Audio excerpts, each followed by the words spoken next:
سب سے پہلے انسان تھے آدم، اور وہ پہلے پرافٹ بھی تھے. ان کے یہاں ایک بہت بڑی ایگزامپل ہمارے لیے ہے. وہ کیا ہے؟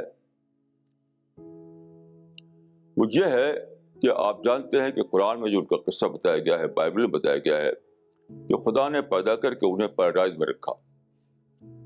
پھر ان سے ایک غلطی ہوئی کہ فاربڈن ٹری کا فروٹ کھا لیا انہوں نے، تو انہیں جنت سے نکال دیا گیا، دنیا میں بھیج دیا گیا.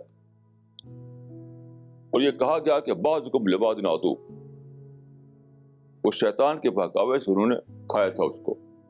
تو بعضکم لبعض عدو، یعنی انسان اور سیٹن ایک دوسرے کے انیمی ہوں گے.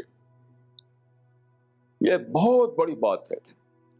ہمارے انیمی نہ تو ہندو ہے، نہ کرسچن ہے، نہ جو ہے، نہ امریکن ہے. کوئی انیمی ہمارا نہیں ہے. انیمی ہمارا سیٹن ہے. کتنی بڑی بات ہے.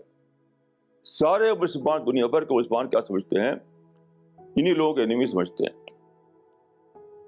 انہی لوگ انیمی سمجھتے ہیں. کوئی سمجھتا ہے کہ ہندو انیمی ہے، کوئی سمجھتا ہے RSS انیمی ہے، BJP انیمی ہے، کوئی سمجھتا ہے، کوئی یہودی کو سمجھتا ہے، کوئی امریکن کو سمجھتا ہے. سب جھوٹی باتیں ہیں. کوئی ہمارا انیمی نہیں ہے. ہمارا انیمی کون ہے؟ سیٹن ہے. بعضکم لبعض عدو. کتنی بڑی بات ہے جو حضرت آدم کی زندگی میں ملتی ہے ہمیں. تمہارا کوئی انیمی نہیں ہے. سب تمہارے دوست ہیں. سب ہمارے دوست ہیں. یعنی اتنی بڑی بات ہے کہ اس سے ایک آپ کو یونیورسل کانسیپٹ ملتا ہے. آپ کو سارے انسان کو آپ اپنا فرینڈ سمجھنے لگتے ہیں. سارے انسان کو اپنا سمجھنے لگتے ہیں. وی اینڈ دے کانسیپٹ ختم ہو جاتا ہے.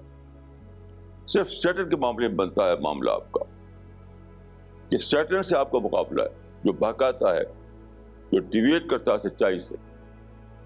کہ یہ پرافٹ آدم کے ہاں ایگزامپل ہے. کتنا بڑا ایگزامپل ہے یہ، کہ کسی کو انیمی نہ سمجھو. انیمی سمجھنا تو سیٹن کو انیمی سمجھو. کیا آپ سمجھتے ہیں کہ اس سے بڑی بات کوئی ہو سکتی ہے؟